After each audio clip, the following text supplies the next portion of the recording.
খুব সুন্দরভাবে আজ আইএসএল খেলা শুরু হয়েছিল। মাঠে 36,839 জন দর্শক এসেছিল। খেলাটার মধ্যে গতি ছিল, যেমন স্পেন ইউরোপে যেরকম খেলা হয় সেরকম খেলা শুরু হয়েছিল।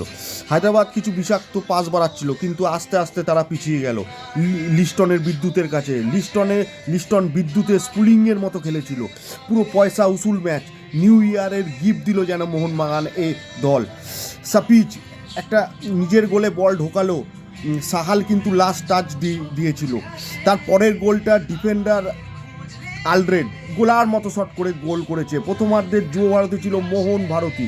সেকেন্ড হাফে খেলা শুরু হতে হতেই কামিংসের একটা দুরন্ত গোল, একবারে মনে হয় মেসি গোলটা করলো। জিমি ম্যাকলারেন ফাঁকা গোলে বল জালে মারতে ব্যর্থ হলেও কিন্তু ভালোই লেগেছে দলগত হিসাবে মোহনবাগানকে। দুটো প্রান্ত দারুণ ব্যবহার করেছে লিস্টন, আশিস রায়। তো সুতরাং সবাই খেলা দেখতে আসুন। আইএসএল জমে গেছে।